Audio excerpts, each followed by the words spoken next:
Hello everybody, it's Neo with a new video with Castlevania Nocturne around the corner and a new trailer releasing. I thought it'd be interesting to discuss and analyze what happened, and without further waiting, let's actually begin. The beginning of the trailer shows a bunch of individuals kneeling down before someone standing. It turns out this new character, from what I've heard, is called Drolta, and she is branding them with a mark. She also talks about the Devourer of Light and the new Messiah, which turns out to be the new character, Elizabeth Bathory. Now, as individuals are getting branded with this mark on their forehead, it also goes back to showing some very violent flashbacks of most likely what Bathory has been doing to everybody. We have a very nightmare-inducing image of someone, hanging or doing something, and also being shown within the reflection of somebody, perhaps someone's daughter most likely, and showing the horrors that Elizabeth will most likely do in the series and has been doing. Next we go on to basically Anette, thank you chat, and a new character, Edward, asking for where a Belmont is, to which Maria says, well, your wanker of a Belmont is right here, and then it turns to Richter, to which he inquires, where is or who is this vampire messiah, and Anette simply just says that this is an individual that's going to bring nothing but pain and suffering, and you can see it within the trailer of what the actions of what Elizabeth is doing. Not only that, upon further inspection, you get to see a quick flashback scene of Anette being actually basically, having her wrists tied up into the ceiling along with a bunch of other girls, because that's what Elizabeth Bathory does. She is known to drink, or more specifically bathe in the blood of young women and girls, because that's what she did in real life. She's based off a real life figure who did this kind of stuff. And then we go to our next scene, and it's having more flashbacks of Elizabeth doing horrible things, and it quickly goes to the present with three people, the much older person being Tara now. She has the name, which is interesting because that was the name of the nun from the original Rondo of Blood. She asks what these monsters are, and Richter just plainly states that he doesn't know, but they can die. And then quickly after that, it transitions into Richter walking and it playing Divine Bloodlines, and it's just an incredible rendition which changes the energy of the trailer. In comparison, the last trailer was very emotional. This one, while having still emotion, is also very action orientated, which we'll go over right now. He puts on the headband, moves, and then after that, just pure Sakuga, and the whip turns into basically a holy flame whip, latches onto a vampire, and immediately disintegrates her. There's no waiting. It just happens.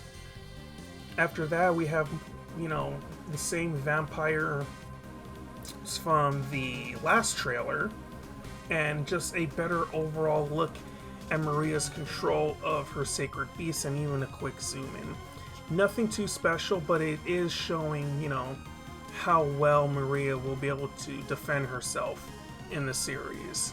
And then we have Anette slicing more demons, and Drolta in a very dominatrix outfit fighting Richter, who is actually using what seems to be the speaker powers he inherited from Sypha in a more, fist-to-fist, up-close combat kind of style, or at least at the very least he's using the ice powers to block himself from Dortha's attack. As you can see, he uses it to block, it shatters, and she does a backflip. Next, we have some more Byakko, because you can never get enough Byakko, and then a switch from Ice Gauntlets into Flame by Richter, and just having like a sea of flames against the enemy. And then more shots. Nothing too... I mean, it's pretty good, but you know, I think we've seen this kind of before in the first trailer with Anette. We know we're going to fight there. A flashback scene with Julia using her magic, and basically it looking like a special beam cannon. And then what's really interesting, it ends with basically showing Richter's ability of reaction time. This is at point blank, and he's able to avoid this all instantly, showing how superhuman the Belmonts are when it comes to fighting the supernatural. And he literally does not blink an eye. And then he proceeds to just break the weapon very easily. More Anette fighting with her using her magic and throwing it and slashing a demon straight down into half.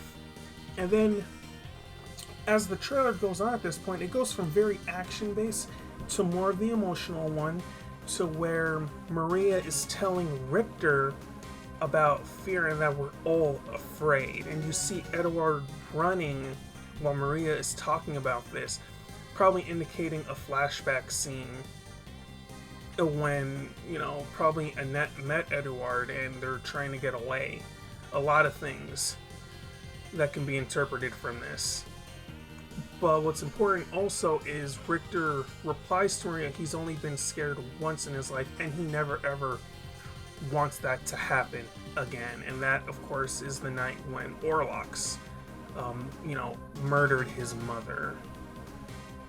So then you go from action to emotional to what I'm going to call is basically meme territory, because Richter then, announces that he is Richter Belmont, last descendant of the Belmont clan, and that he's a vampire hunter and he kills vampires. Yes, that is all nice and good, but then he ends it with, who's fucking next? Like, who's ready? Let's go. He's ready. He's got that adrenaline. He literally just made a vampire a skewer by using an item crash, because that is 1,000 blades. And it is definitely a moment of old time. So it definitely is going to have that, that kind of, usage of words, that kind of attitude in some of the scenes. So we'll see how far that goes. Maybe it's only this scene, maybe there's more, who knows. But when it does that and then it goes into more, it starts getting like, that's also more action orientated as well. As it goes to vampires outside, it looks like it could have been the ball with, which seems to be a shower of some sorts, because it is raining. They're not dying from it, so I don't know what gives. And basically it's vampire ball party versus Richter and the gang. And while the vampires are rushing, it shows Richter and the rest of the gang in a very nice panning shot from Richter to Maria to Edward to Anette getting ready for action. And it's just a wonderful thing to look at. But while this is also going on, Elizabeth Bathory is talking to somebody about a dream she had and how everything will be essentially hers and how everyone will bow and kneel to her. And who is this individual that she is talking to? It's very mysterious, and it seems to be a priest, and they are doing like a Hail Mary of sorts. And I can only think of it being one person, and that's Shaft. In the original games, he helped Dracula, but since Dracula isn't here now, they might have switched his role into helping Dracula to helping Elizabeth now. There can be no other priest in the series that does this. I'd be very shocked. And then it goes, into more action scenes of Richter. He can also turn it into the Ice Whip, which will be interesting to see. He can really use the ice to cloak his body into a shield, as you see as he goes through a dark mist and breaking through it. It does another flashback of another character of Edward and him singing, more action scenes with Richter and Annette and Maria just doing a very crazy move. And then we have a Crusader. It could have been in the past. We don't know much about this individual, but I can't wait to see what happens. And like I said, Maria doing one of her special moves, like spamming. That's 5 summons she's doing, so I don't know what's happening. And then we get to the final scenes with the vampires inside the mansion and flying towards the eclipse with Dortha looking at everyone. And then it stops at Richter opening his eyes and it glowing, and then him staring at the eclipse himself in a very strong Belmont pose that is really reminiscent of the first Castlevania cover with Simon also looking at something. It's the Belmont pose, that's what I'm going to call it, because they also did that for the promotional trailer for the original Castlevania Netflix anime. And with that said, that is the end of the discussion and analysis trailer. There was a lot going on here, and most of it was a lot of action in my opinion. I just want to see how all of this will turn out on the 28th, honestly. And I can't wait to see everyone there so we can continue talking about it. I'm very hyped. Yes, something's got me. I kill fucking vampires. Who's fucking next? Is definitely a moment of all time, so to speak. And I'm still wrapping my head around it. With Trevor, that would have made sense. With Richter, I'm still kind of on the fence with it. It's still kind of hard for me to imagine him saying that, but that's not really deterring me. I'm still looking forward to the series. I can't wait to see what the characters will be put through and how they get out of their situation. With that, I want to tell everybody, I hope you enjoyed this video, and I can't, again, like said before, I can't wait to speak to all of you again, and I hope you enjoyed the video. I hope everyone to be safe and to have a nice night. This is Neo signing out.